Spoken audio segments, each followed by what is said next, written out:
नमस्कार दोस्तों, अगर मैं आपसे ये कहूँ कि आप एक एडुकेटेड है, आप फाइनेंशियली भी एडुकेटेड है, या फिर मैं आपसे ये कहूँ कि आपके पास फाइनेंस की वो सारी नॉलेज है जो कि एक फाइनेंशियल लिटरेट क्लास के लोगों में होता है। चाहे आप किसी भी प्रोफेशन से हो, आप एक स्टूडेंट हो, आप सेल्फ एम्प्लॉयड हो, आप सैलरीड पर्सन हो, आप रिटायर्ड पर्सन हो, या फिर आप किसी भी एज ग्रुप में आते हो, आपका एजुकेशन कुछ भी हो, अगर आप अपना फाइनेंशियल डिसीजन नहीं ले पाते हैं, या फिर मैं ये कहूँ कि आप अपना फाइनेंशियल प्लानिंग नहीं कर पाते हैं, जैसे कि रिटायरमेंट प्लानिंग हो, चाइल्ड एजुकेशन फंड की प्लानिंग हो, सेल्फ मैरिज फंड की प्लानिंग हो, अगर आपका कोई कुछ गोल है उसके लिए फंड की प्लानिंग हो, या हायर एजुकेशन फंड की प्लानिंग हो, या फाइनेंशियल फ्रीडम जिसको अर्ली एज रिटायरमेंट भी कहते हैं, इसकी फंड की प्लानिंग हो, इस सब के साथ अगर आपका एक अच्छा सोर्स ऑफ इनकम है, आप सैलरीड पर्सन हो या फिर आप सेल्फ एम्प्लॉयड पर्सन हो, अगर आपका एक अच्छा सोर्स ऑफ इनकम है, आप इन्वेस्टमेंट करना चाहते हैं लेकिन आप इन्वेस्टमेंट के लिए डिसीजन नहीं ले पाते हैं, या फिर मैं ये कहूँ कि आप अपना इन्वेस्टमेंट प्लान नहीं कर पाते हैं कि मैं स्टॉक बाई करूँ या म्यूचुअल फंड में SIP करूँ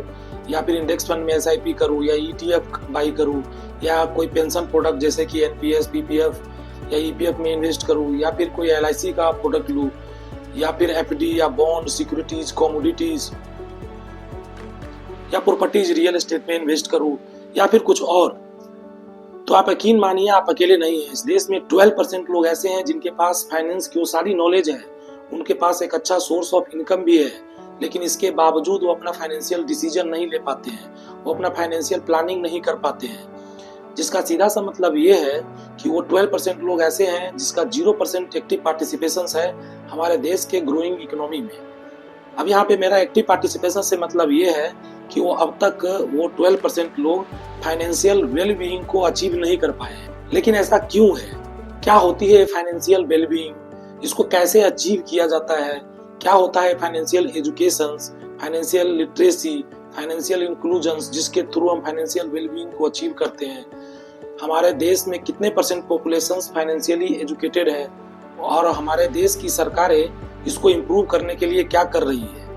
हमारे देश या दुनिया में कौन कौन सी ऐसी संस्थाएं हैं जो इसके रिलेटेड पॉलिसी बनाती है, न कि पॉलिसी ही बनाती है, इसको रेगुलेट भी करती है, इसको इम्प्रूव करने के लिए स्ट्रैटेजी भी बनाती है, या फिर मैं ये कहूँ कि सर्वे करके ये पता लगाती है कि उस पॉलिसी या स्ट्रैटेजी का उस देश के पॉपुलेशन पे क्या इसका असर पड़ा है, कितना उसमें इम्प्रूवमेंट हुई है, या फिर मैं ये कहूँ कि वो उसमें क्या इम्प्रूव करने की और ज्यादा जरूरत है।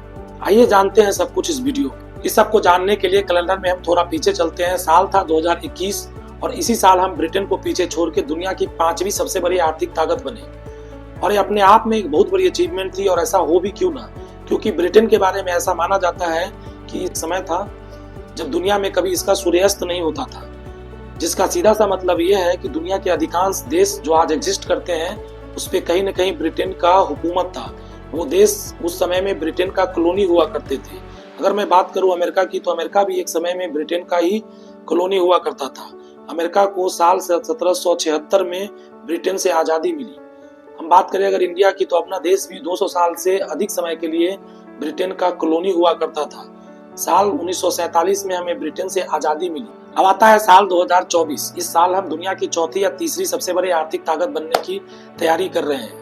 अगर जो वो 4 देश जो हमसे अभी आगे हैं उसकी अगर हम बात करें, तो according to World Bank June 2024 report for financial year 2023 के लिए, जिसमें USA सबसे टॉप पे है 27 ट्रिलियन US डॉलर इकोनॉमी के साथ। दूसरे नंबर की बात करूं तो चाइना है 17 ट्रिलियन US डॉलर इकोनॉमी के साथ। अगर हम तीसरे नंबर की बात करें तो तीसरे नंबर पे जर्मनी है जो कि 4.45 ट्रिलियन US डॉलर इकोनॉमी के साथ। अगर हम चौथे नंबर की बात करें तो चौथे नंबर पे जापान है जो कि 4.21 ट्रिलियन US डॉलर इकोनॉमी के साथ। अगर हम 5वें नंबर की बात करें तो 5वें नंबर पे इंडिया जो कि 3.54 ट्रिलियन US डॉलर इकोनॉमी के साथ है। अगर हम छठे नंबर की बात करें, जिसे हम रिसेंटली पीछे छोड़ के 5वें नंबर की आर्थिक ताकत बने हैं, जिसका नाम है यूनाइटेड किंगडम या ब्रिटेन, जिसकी इकोनॉमी है वर्ल्ड बैंक जून 2024 रिपोर्ट, वो है 3.34 ट्रिलियन US डॉलर की। वही अगर हम एस्टिमेटेड ग्रोथ रेट की बात करें फॉर फाइनेंशियल ईयर 2024 के लिए, अकॉर्डिंग टू IMF, जिसे हम इंटरनेशनल मॉनेटरी फंड भी बोलते हैं, उसके अनुसार जो इंडिया की एस्टिमेटेड ग्रोथ रेट है वो 7% के साथ सबसे टॉप पे है। दूसरे नंबर की अगर हम बात करूं तो चाइना है जो कि 5% के साथ दूसरे नंबर पे है। तीसरे नंबर की बात करूं तो यूएसए जो कि 2.8% एस्टिमेटेड ग्रोथ रेट के साथ है। अब वही अगर हम बात करें चौथे नंबर की, तो चौथे नंबर पे आता है जापान जो कि 0.7% एस्टिमेटेड ग्रोथ रेट के साथ है। वही अगर हम बात करें पांचवें नंबर की, तो पांचवें नंबर पे जर्मनी है जिसका estimated growth rate according to IMF 0.2% है। वही अगर अब हम बात करें वर्ल्ड की ओवरऑल एस्टिमेटेड ग्रोथ रेट की अकॉर्डिंग टू IMF 3.2% है। अगर हम यहाँ पे देखें इंडिया की और वर्ल्ड की ग्रोइंग रेट की, तो इंडिया का जो एस्टिमेटेड ग्रोथ रेट है वो डबल है वर्ल्ड की एस्टिमेटेड ग्रोथ रेट से। इसी से हम ये अंदाजा लगा सकते हैं कि हमारा देश अब तैयारी कर रहा है दुनिया की चौथी या तीसरी सबसे बड़ी आर्थिक ताकत बनने की। हमसे ऊपर जर्मनी, चाइना और यूएसए, या फिर हमसे ऊपर चाइना और यूएसए रहे। हम सिर्फ इकोनॉमी ही नहीं, दुनिया के हर एक फील्ड में ग्रो किए हैं, लेकिन एक फील्ड अभी भी ऐसा है जिसमें हमें काफी ज्यादा इंप्रूवमेंट करने की जरूरत है, या फिर मैं ये कहूँ कि उसमें हम अभी भी स्ट्रगल कर रहे हैं। वो फील्ड है फाइनेंशियल एजुकेशन की, जिसका मुख्य उद्देश्य होता है किसी भी देश के पॉपुलेशन में फाइनेंशियल वेलबींग को अचीव कराना। यहाँ पे फाइनेंशियल वेलबींग से मेरा मतलब ये है कि सेंस ऑफ सिक्योरिटीज का होना फॉर फ्यूचर फाइनेंस के लिए, करेंट या ऑन गोइंग फाइनेंशियल ऑब्लिगेशंस को मीट कर पाना, अपने चॉइस का डिसीजन ले पाना, जिससे कि क्वालिटी ऑफ लाइफ का इम्प्रूव हो जाए। अब फाइनेंशियल वेलबींग को अचीव करने के लिए जरूरत होती है फाइनेंशियल एजुकेशन को इम्प्रूव करने की, जरूरत होती है फाइनेंशियल लिटरेसी रेट को इम्प्रूव करने की, जरूरत होती है फाइनेंशियल इंक्लूजन रेट को इम्प्रूव करने की। आइए जानते हैं क्या होता है फाइनेंशियल इंक्लूजन, क्या होती है फाइनेंशियल एजुकेशन, क्या होती है फाइनेंशियल लिटरेसी, जिससे हम फाइनेंशियल वेलबींग को अचीव करते हैं। आगे जानने से पहले हम आपसे यहाँ पे एक संस्था के बारे में बात करना चाहेंगे जिसका नाम है the organisation for European economic and cooperation, जिसे हम शॉर्ट में OECD कहते हैं, जिसकी स्थापना सेकेंड वर्ल्ड वॉर समाप्त होने के 3 साल बाद 1948 में हुआ था। जिसका मेन ऑब्जेक्टिव या मुख्य उद्देश्य था यूरोप के वो देश जिसके इकोनॉमी का डाउनटर्न हुआ था सेकेंड वर्ल्ड वॉर के कारण, उसके इकोनॉमी को रिकवर करने के लिए रिकवरी प्लान बनाना। और उसी समय यूनाइटेड स्टेट ने यूरोप के इकोनॉमी को रिकवर करने के लिए एक फंड दिया था जिसका नाम था मार्शल प्लान एड।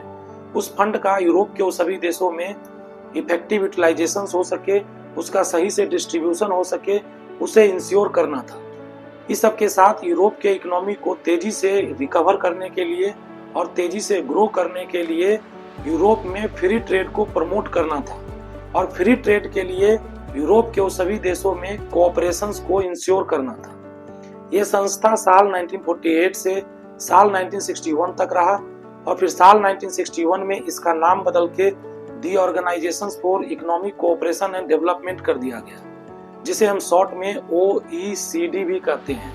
अभी ये संस्था एक नॉन प्रॉफिट ऑर्गेनाइजेशन है जिसका मेन ऑब्जेक्टिव या मुख्य उद्देश्य है दुनिया के वो देश जो इकोनॉमिकली वीक है उसके पॉपुलेशंस के लिए फाइनेंशियल एजुकेशन से रिलेटेड पॉलिसी बनाना, उस देश के पॉपुलेशन में फाइनेंशियल लिटरेसी रेट को इम्प्रूव करने के लिए स्ट्रेटजी बनाना, जिससे कि उस देश के पॉपुलेशन में फाइनेंशियल वेलबींग को अचीव किया जा सके, और आखिरी में सर्वे करके ये पता लगाना कि उस फाइनेंशियल एजुकेशन पॉलिसी का और उस फाइनेंशियल लिटरेसी रेट को इम्प्रूव करने के स्ट्रेटजी का उस देश के पॉपुलेशन पे क्या असर हुआ है और उसमें क्या इम्प्रूव करने की जरूरत है। अब इसी संस्था के अनुसार फाइनेंशियल एजुकेशन एक प्रोसेस है जिसमें फाइनेंशियल इन्वेस्टर एंड कंज्यूमर के जानकारी को बढ़ाना होता है। जानकारी मुख्यतः 3 चीजों के बारे में, financial product, financial concepts, financial risk and opportunity. आइए तीनों को जानते हैं एक एक करके आसान भाषा में। Number 1, financial product. Financial product मुख्यतः 2 प्रकार की होती है, फाइनेंशियल बैंकिंग प्रोडक्ट और financial non banking product. Financial banking product जैसा कि नाम से ही क्लियर है कि वो सारे प्रोडक्ट जो बैंक के द्वारा ऑफर किए जाता हो। उदाहरण के तौर पे FD, all type of banking account, all type of loan, all type of cards. वही अगर हम बात करें फाइनेंशियल नॉन बैंकिंग प्रोडक्ट की, तो वो सारे प्रोडक्ट जो कि बैंक के द्वारा ऑफर न किया जाता हो लेकिन एक फाइनेंशियल प्रोडक्ट हो। उदाहरण के तौर पे stock, bond, all type of investment fund, all type of pension product, all type of insurance product, derivatives जैसे कि फ्यूचर एंड ऑप्शंस, स्वैप्स और कमोडिटीज, क्रिप्टो, ये सारे फाइनेंशियल नॉन बैंकिंग प्रोडक्ट्स में आते हैं। वही अगर हम बात करें पॉइंट नंबर 2 जिसे कहते हैं फाइनेंशियल कॉन्सेप्ट्स, तो माइक्रो फाइनेंशियल कॉन्सेप्ट्स में रेफर करता है कि basic idea about management of personal finance. Personal finance से यहाँ मतलब है कि personal budgeting, saving, investing, tax, interest rate, ये सारे चीजें। वही अगर हम बात करें पॉइंट नंबर 3 की, तो point number 3 financial risk and opportunity. Financial risk and opportunity की जानकारी का होने का मुख्य उद्देश्य होता है इन्फॉर्म्ड डिसीजन लेना। यहाँ पे 2 वर्ड है, financial risk and financial opportunity. Financial risk जैसे कि market risk, liquidity risk, credit risk, capital risk, operational risk, ये सारे रिस्क की जानकारी का होना ही फाइनेंशियल रिस्क की जानकारी का होना होता है। वही अगर हम बात करें फाइनेंशियल अपॉर्चुनिटी की, तो फाइनेंशियल अपॉर्चुनिटी में आता है इन्वेस्टमेंट ग्रोथ का अपॉर्चुनिटी, कॉस्ट सेविंग का अपॉर्चुनिटी, डाइवर्सिफिकेशंस का अपॉर्चुनिटी और मल्टीपल सोर्स ऑफ इनकम या फिर पैसिव सोर्स ऑफ इनकम का अपॉर्चुनिटी। अब यही तीनों पॉइंट की जानकारी का होना, जैसे कि financial product, financial concept, financial risk and opportunity का होना ही फाइनेंशियल एजुकेशन होता है, जिसका मेन ऑब्जेक्टिव या मुख्य उद्देश्य होता है किसी भी देश के पॉपुलेशन में फाइनेंशियल लिटरेसी रेट को इम्प्रूव करना। अब अगर हम यहाँ पे फाइनेंशियल लिटरेसी रेट की बात करें, according to the Organisations for economic cooperation and Development, किसी भी देश के पॉपुलेशन में फाइनेंशियल लिटरेसी या फाइनेंशियल लिटरेसी रेट मुख्यतः इस 4 चीजों पे डिपेंड करता है: financial awareness, financial skills, financial attitude और फाइनेंशियल बिहेवियर। आइए एक एक करके जानते हैं इसको भी आसान भाषा में। फाइनेंशियल अवेयरनेस, फाइनेंशियल अवेयरनेस से मतलब है कि अवेयरनेस अबाउट पर्सनल फाइनेंस, जैसे कि budgeting, saving, investing, debt management और importance of financial decisions on day to day life.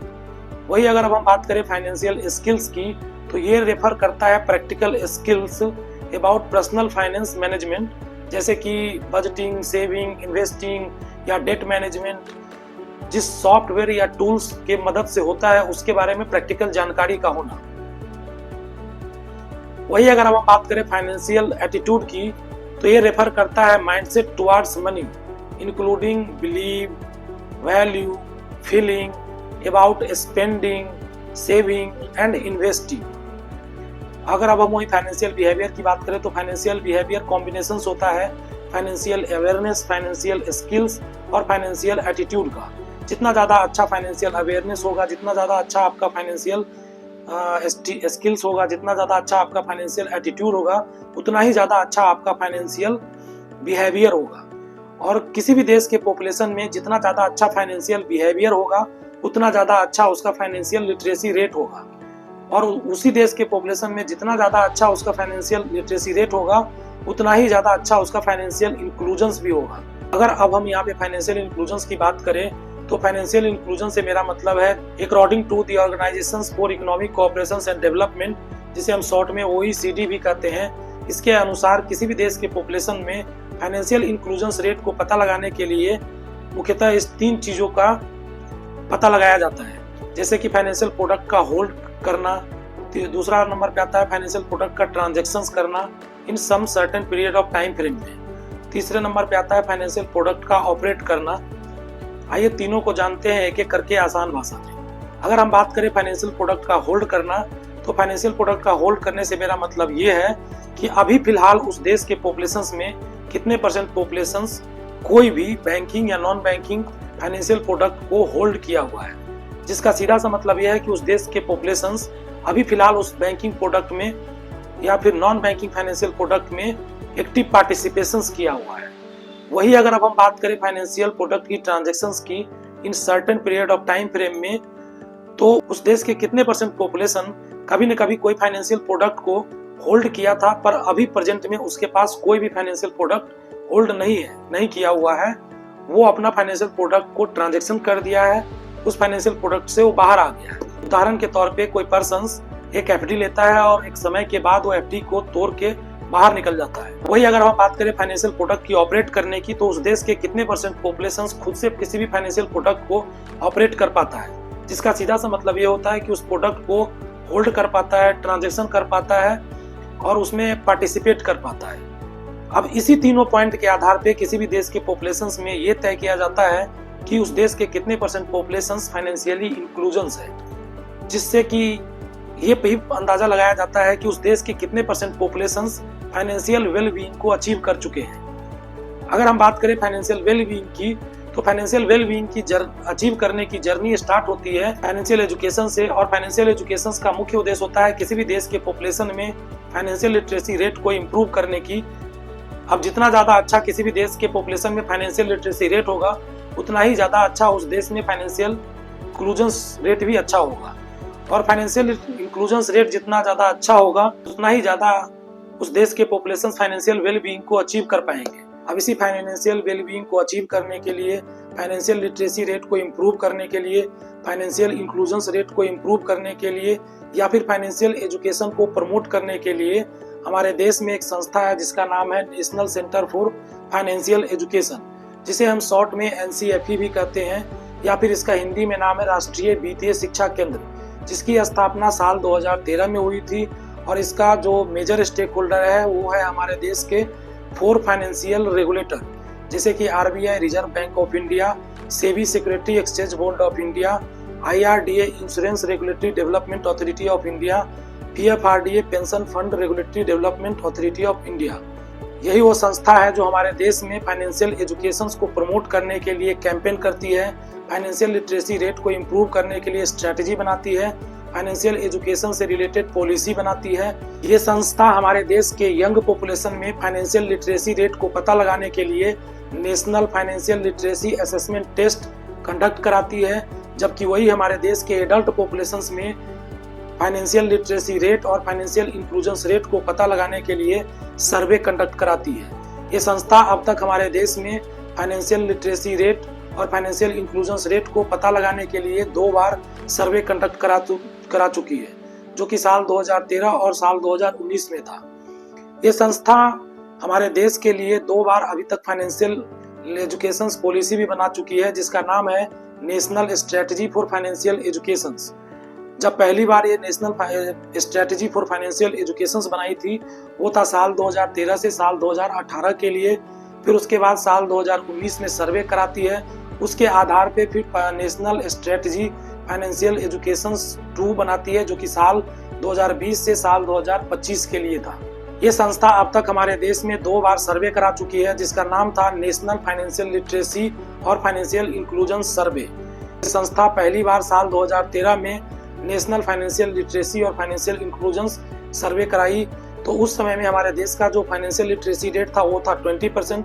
जब आखिरी बार साल 2019 में सर्वे कराई गई थी, तो उस समय में हमारे देश का जो फाइनेंशियल लिटरेसी रेट था वो था 27%, जो कि बढ़ोतरी हुई साल 2013 से साल 2019 में 7% का। अब अगर हम यही फाइनेंशियल लिटरेसी रेट को दुनिया के वो 4 बड़े आर्थिक महाशक्ति से कंपेयर करें, जो कि इकोनॉमिकली हमसे अभी आगे है, उसमें USA according to World Bank report 50% है। वही अगर हम बात करें चाइना की, तो People's Bank of China 2021 survey report, ये परसेंटेज फिर 66.81% है।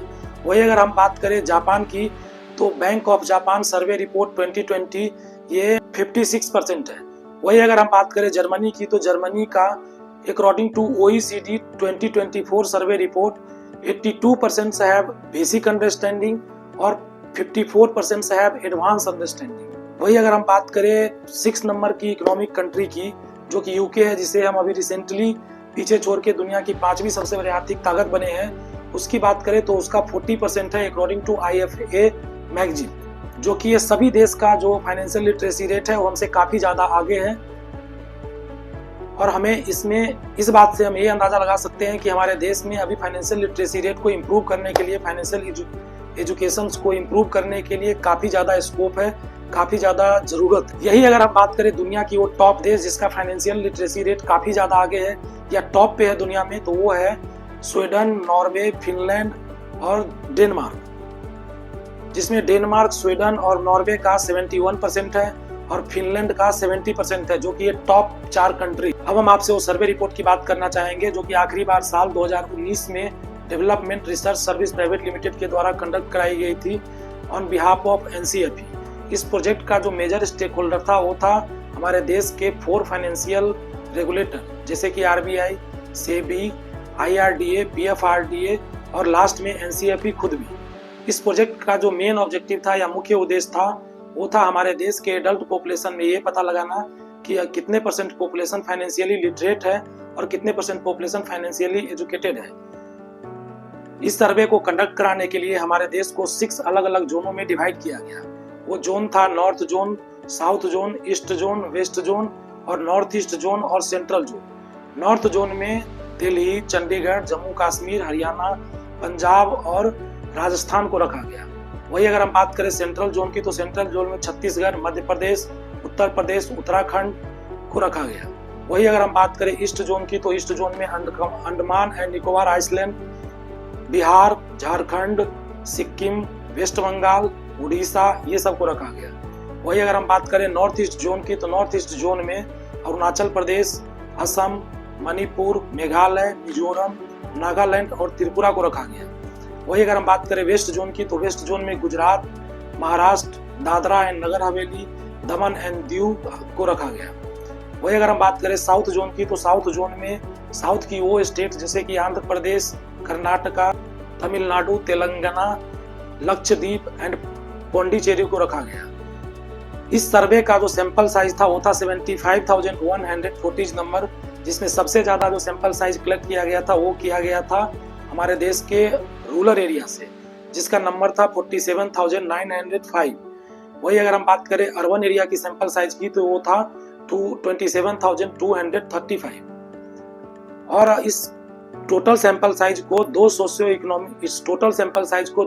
इकोनॉमिक कैटेगरी में डिवाइड किया गया था, सोशियो इकोनॉमिक कैटेगरी 1 और socio economic category 2। Socio economic category 1 का जो आधार था डिवाइड करने का वो था locations, gender, caste, age group और एजुकेशन लेवल, जैसे कि rural versus urban, male versus female, caste में general versus OBC, OBC versus SC, SC versus ST. वही अगर हम बात करें एज ग्रुप की, तो age group of 18 to 29 versus age group of 30 to 49 versus age group of 50 to 69 versus age group of 70 to 80।